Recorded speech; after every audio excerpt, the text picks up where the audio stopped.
नमस्कार दोस्तों, colours of life में आज सुनते हैं डॉक्टर पुष्पा सक्सेना जी की लिखी कहानी अलविदा। फोन पर आ रही आवाज को सुनते ही शामली के चेहरे पर खींच उभर आई। किसी तरह अपने को संयत रख उसने जवाब दिया था, मैडम आज तो पहुंच पाना बहुत मुश्किल है, कलकत्ता से कुछ गेस्ट आ रहे हैं। जी हाँ, वो लोग 2-3 दिन रुकेंगे, उसके बाद जरूर पहुंचूंगी। प्रिया की मुझे चिंता लगी रहती है, कैसी है वह? फोन रख। शामली ने साड़ी के आंचल से पसीना पोंछा था। विस्मित माधवी, उसकी छोटी बहन, उसकी ओर देखकर पूछ बैठी थी, दीदी आज हमारे यहाँ कलकत्ता से गेस्ट आ रहे हैं? अरे और क्या कहती, रोज रोज उस लड़की के पास बैठ बैठ कर बोर हो गई हूं। कभी तो लगता है कहीं मैं भी उसकी तरह अपंग ही ना हो जाऊं। पर दीदी, पहले तो तुम वहां जाने को उतावली रहती थी। तू नहीं समझेगी। हाँ देख, अगर फिर मैडम का फोन आए ना तो कह देना कि मैं गेस्ट के साथ कहीं गई हूं। पर क्यों? आज मुझे जरूरी काम से कहीं और जाना है, इसलिए। जानती हूं, जरूर अविनाश जी के साथ जाना होगा। देख माधवी, तू बहुत ज्यादा बोलने लगी है। 1 हफ्ते बाद एग्जाम है, पढ़ाई में मन लगा, समझी? अपनी बात खत्म कर शामली कमरे से बाहर चली गई थी। आज सुबह ही अविनाश का फोन आया था। वेलफेयर में बैंडेड क्वीन लगी है, दोनों ने साथ जाने का प्रोग्राम बनाया था। कुछ ही देर बाद अविनाश स्कूटर से उसे लेने आया था। बाल संवारती शामली के मन में दुविधा सी आ गई। छोटी बहन माधवी ज्यादा ही बोलने लगी है, पर क्या उसकी बातों में सच्चाई नहीं है? मिसेस जॉनसन से शामली की भेंट अचानक हुई थी। महिला क्लब द्वारा जरूरतमंदों की सहायता के लिए आयोजित मेले में मिसेस जॉनसन अपनी बेटी प्रिया के साथ पहुंची थी। मेले में कॉलेज की लड़कियों को वॉलंटियर बनाया गया था। बीए के बाद बेकार शामली भी खाने के काउंटर पर ड्यूटी थी।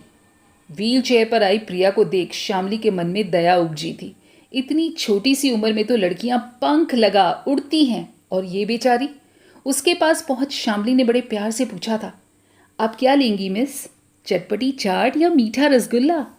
शामली की ओर बड़ी बड़ी आंखों से निहारती प्रिया मौन ही रही थी। जल्दी बताइए ना मिस। उत्तर में बुदबुदाने की चेष्टा में प्रिया के होठों के किनारे से लार सी निकल आई थी। उस अस्पष्ट स्वर को समझ पाना शामली को मुश्किल लगा था। प्यार से झुककर उसके मुंह से निकली लार को पोंछकर मिसेस जॉनसन ने शामली के प्रति आभार व्यक्त किया था। थैंक्स। एक रसगुल्ला देंगी? रसगुल्ले की प्लेट थाम मिसेस जॉनसन ने बड़े जतन से छोटे छोटे टुकड़े कर चम्मच से प्रिया के मुंह में देने शुरू कर दिए थे। इस प्रयास में अगर कुछ टुकड़े मुंह में न पहुंच प्रिया की हाथ या फ्रॉक पर गिर जाते तो मिसेस जॉनसन तुरंत ही बड़े प्यार से उन्हें पोंछ देती। उस दृश्य ने शामली को द्रवित कर दिया था। मैडम ऐसा क्यों? माय बैड लक बेटी। क्या इसका कोई इलाज नहीं है? ऊपर वाले के अलावा तो कोई नहीं। हमको पनिशमेंट दिया है वह। ऐसा क्यों कहती है मैडम, सब ठीक हो जाएगा। काश बेटी तुम्हें पता होता, ऐसा हो पाता। तुम कौन हो बेटी? जी मैं इसी शहर में रहती हूँ। मैं भी भगवान का दिया दंड ही भोग रही हूँ। माता पिता की बस दुर्घटना में मृत्यु हो गई थी। अब हम 2 बहनें हैं। नौकरी की तलाश में हूँ। ओह माय पुअर चाइल्ड, अगर तुमको मंजूर हो तो हमारी बेटी को कंपनी देने के वास्ते हमारे पास एक जॉब है।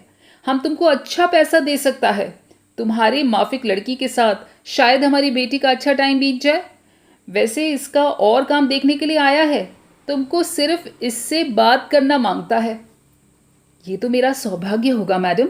अगर मैं प्रिया के लिए कुछ भी काम आ सकी तो समझूंगी मेरा जीवन सार्थक है। दूसरे दिन शामली सुबह सुबह मिसेस जॉनसन के बंगले पर पहुंची थी।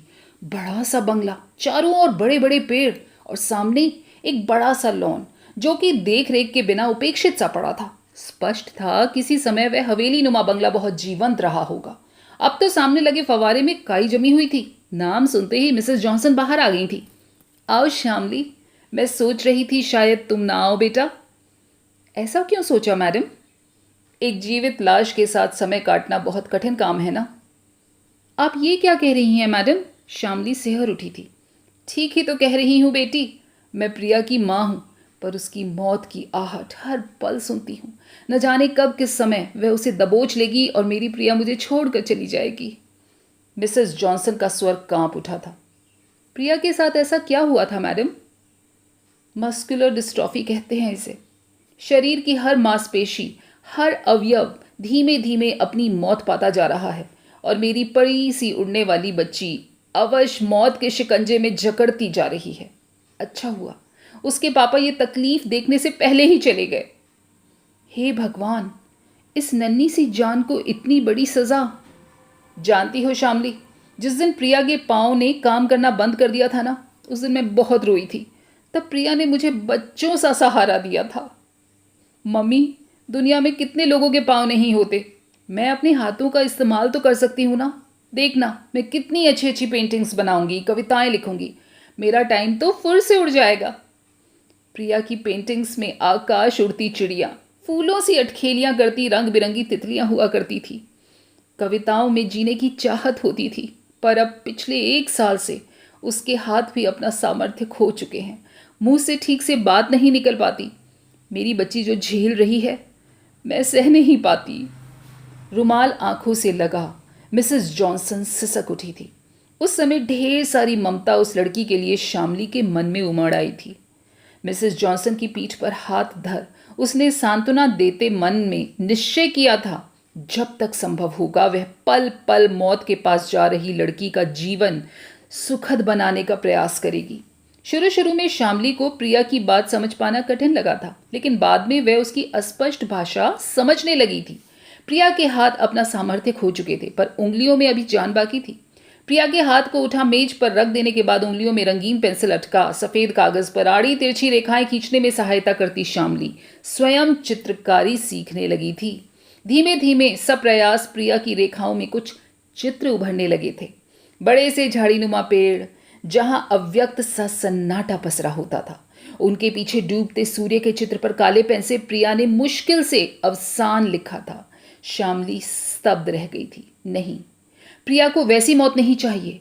उस दिन से शामली ने अच्छी अच्छी कहानियां, कविताएं पढ़कर प्रिया को सुनानी शुरू कर दी थी। प्रिया के चेहरे पर जैसे रंग बिरंगी आभा बिखर आई थी। एक दिन तो एक कहानी के शीर्षक पर उसने शामली से स्पष्ट शब्दों में बात भी की थी। कहानी का टाइटल अच्छा है। शामली का अधिकांश समय प्रिया के पास गुजरता। उसके प्रयासों ने मिसेस जॉनसन को नया जीवन दे दिया था। बेटे के मुंह का बदलता रंग उन्हें आशान्वित कर जाता। हालांकि बड़े से बड़ा डॉक्टर पहले ही बता चुके थे कि इस बीमारी के बाद फिर ठीक होने की उम्मीद बेकार है। झूठी आशा का कोई नतीजा नहीं निकलेगा। अपने घर में शामली की सुख सुविधा के लिए मिसेस जॉनसन विशेष रूप से सजग रहती। अच्छे से अच्छा भोजन, उपहारों के अलावा हर महीने 3,500 रुपयों का पैकेट थमाकर भी जैसे उन्हें संतोष न होता। बातों बातों में शामली जान चुकी थी, शहर के नामी वकील की इकलौती बेटी मर्जीना के पास शादी के लिए ढेरों ऑफर्स थे, पर रॉबर्ट जॉनसन ने उसे मुग्ध कर लिया था। प्यार दुलार में पड़ी मर्जीना का बचपन जितना सुखद था, विवाहित जीवन उससे कम नहीं था। रॉबर्ट उस पर जान छिड़कते थे। प्रिया का जन्म दोनों के जीवन की सबसे बड़ी खुशी थी। लेस लगी फ्रॉक पहने प्रिया कितनी प्यारी लगी थी। रॉबर्ट उसे अपने सपनों का साकार रूप कहा करते थे। बेटी के अलावा रॉबर्ट का दूसरा शौक कार रेसिंग था। हमेशा रेस में आगे रहने वाला रॉबर्ट एक दिन कार रेस में कार दुर्घटनाग्रस्त हो जाने के कारण सब कुछ और सबको अकेला छोड़कर दुनिया छोड़कर चले गए। रुपयों पैसों का अभाव मिसेस जॉनसन ने कभी नहीं जाना, पर पति का बिछोह उन्हें तोड़ गया। किसी तरह अपने को सहज कर उन्होंने अपना पूरा ध्यान बेटी की परवरिश में लगा दिया। गाज तो तब गिरी जब स्कूल की दौड़ में सबसे आगे दौड़ने वाली बेटी के पांव में हल्का दर्द होना शुरू हो गया। घर में मालिश से लेकर डॉक्टरी दवाई का कोई फायदा न होता देख प्रिया को जब स्पेशलिस्ट को दिखाना पड़ा तो परिणाम सुन मर्जीना सामान्य न रह सकी। प्राणों से प्रिय बेटी को कैसे बताए, तिल तिल मरना ही उसकी नियति थी। उस समय मर्जीना को सोने की दवाइयां खिलाकर जीवित रखा गया था। होश में आते ही वह बिलख पड़ी थी। तब 10वीं क्लास की छात्रा प्रिया ने उन्हें संभाला था। माँ की नींद की बेहोशी में अपनी बीमारी उसने जान ली थी। मम्मी, उन लोगों की सोचो ना जिनके पास दवाइयों के लिए भी पैसे नहीं होते। उनके बच्चों या घर वालों को अगर ये बीमारी होती तो वे किस तरह मुकाबला करते। उनसे तो हम बहुत अच्छी स्थिति में हैं ना मम्मा। प्रिया की बात पर मर्जीना दंग रह गई थी। बेटी के सामने वह फिर कभी नहीं रोई थी। बेटी भी कैसी, खुद अपनी बीमारी पर ढेरों किताबें पढ़ डाली, मगर वह मना करती तो वह हंस देती। मम्मी, जो सच है उसे नकारा नहीं जा सकता। जो होना है वो तो होकर रहेगा, उसे स्वीकार कर साहस के साथ मुकाबला करना चाहिए। मैं मौत से नहीं डरती। ये देखो, मैंने कल कविता लिखी है। अनजानी मौत के प्रति कोई भय नहीं, साक्षात्कार की ऐसी ललक, लेकिन पंक्तियों के बीच कहीं जीने की चाहत झलक उठती। ऐ मौत, मैं तेरी गोद में सोने वाली हूँ। तुझे देखा नहीं, पहचाना नहीं, पर मम्मी की आंखों में झांकते पाया है। कब सामने आकर आगोश में ले लेगी नहीं जानती, बस कुछ दिन और जीने की मोहलत दे दे मुझे। मम्मी बहुत अकेली हो जाएंगी, उन्हें यूं छोड़ कर जाना अच्छा नहीं लगता। ऐ मौत, मैं तेरी गोद में सोने वाली हूँ। वो पंक्तियां पढ़ती शामली की आंखें भर आई थीं। यूं सबके सामने हिम्मती दिखने वाली प्रिया रात में खुली आंखों के साथ न जाने कितना जागती थी। ये बात शायद मिसेस जॉनसन भी जानती थी। मिसेस जॉनसन की मदद से शामली को एक फैक्ट्री में रिसेप्शनिस्ट की जगह मिल गई थी। उनकी इस अनुकंपा के लिए वह उनके प्रति और भी ज्यादा आभारी थी। सुबह 8 बजे से 1 बजे तक की ड्यूटी के बाद वह सीधी प्रिया के पास पहुंच जाती थी। उसकी प्रतीक्षा करती प्रिया उसे देखकर खिल उठती थी। इधर 2 महीनों से शामली का परिचय अविनाश से हो गया था। अविनाश उसकी फैक्ट्री में इंजीनियर था। अविनाश का साथ शामली की आंखों में ढेर सारे सपने जगा देता। अब शामली कभी कभार बहाना बनाकर प्रिया के पास जाना टाल जाती। मिसेस जॉनसन इस बात का बुरा नहीं मानती, पर अविनाश के सानिध्य की चाहत के साथ प्रिया के लिए शामली के मन में जगह कम से कम होती जा रही थी। अक्सर अपनी अनुपस्थिति के बाद जब वह प्रिया के पास पहुंचती तो उसकी आंखों में बढ़ रही उदासी देखकर भी वह अनदेखा कर जाती। जल्दी जल्दी कोई कहानी या कविता सुनाकर वह थक जाने का बहाना बनाकर घर लौट आने को उतावली रहती। आज सुबह भी वही हुआ था। 2 दिनों से शामली प्रिया के पास नहीं गई थी। फोन पर मिसेस जॉनसन ने उसे बुलाया था। न जाने आज प्रिया क्यों ठीक नहीं लग रही है बेटा, तुम आ जाती तो शायद उसे अच्छा लगता। पिछले कुछ दिनों से माधवी भी उसे बार बार टोकती रही थी। दीदी, तुम प्रिया के पास नहीं गई, पहले तो तुम ऐसा कभी नहीं करती थी। मेरी अपनी भी जिंदगी है, उसके पास बैठने से अच्छा किसी के मरने पर मातम पुरसी के लिए चले जाओ। शामली झुंझला उठी। छी दीदी, आज तुम जहां हो उसके लिए मिसेस जॉनसन का एहसान मानना चाहिए। उनका एहसान चुकाने के लिए क्या अपने को बेमौत मौत के हवाले कर दूं?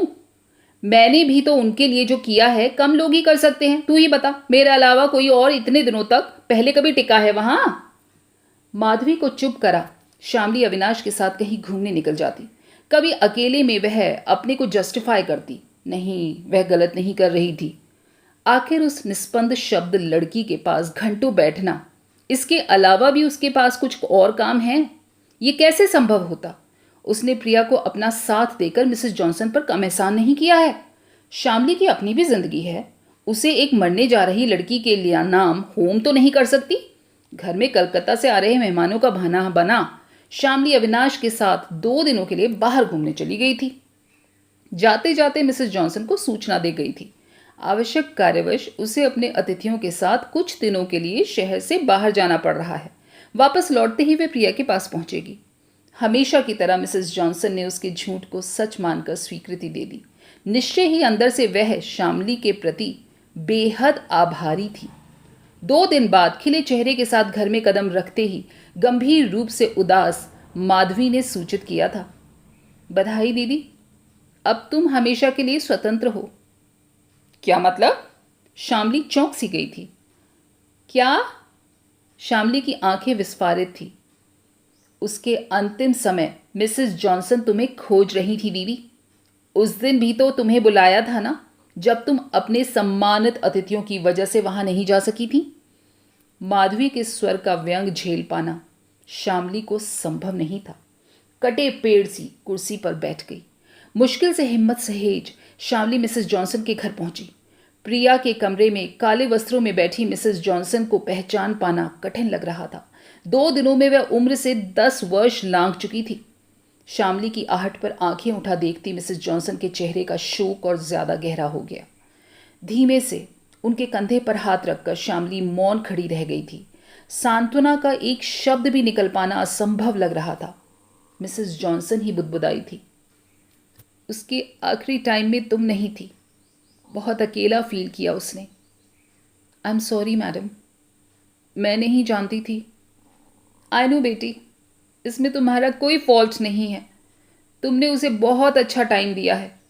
आई am very grateful to you.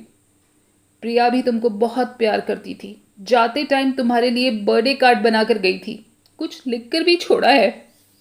अपनी जगह से उठ। मिसेस जॉनसन ने प्रिया की टेबल से कार्ड और एक नीला कागज शामली को थमा दिया। नीले कागज पर बड़ी मुश्किल से लिखे कुछ अस्पष्ट शब्द थे। मेरे मरने के बाद फूलों के गुलदस्ते मत लाना, क्योंकि हंसते फूलों को रुलाना मुझे अच्छा नहीं लगता। उमड़े आ रहे आंसुओं के साथ शामली ने अपना बर्थडे कार्ड पढ़ा था। Wish you all the best Shamli di. दोस्तों, ये थी डॉक्टर पुष्पा सक्सेना जी द्वारा लिखी कहानी अलविदा। दिल छू गई ना आपका? कमेंट करके ज़रूर बताइएगा पसंद आई हो तो। और अगर पसंद आई हो तो लाइक और शेयर करना भी मत भूलिएगा। चैनल सब्सक्राइब कर लीजिए अगर नहीं किया है तो। ऐसी ही कहानियों के साथ फिर मिलेंगे अगली बार, निकाल कर उन्हें साहित्य के पिटारे से बाहर। तब तक स्वस्थ रहिए, मस्त रहिए।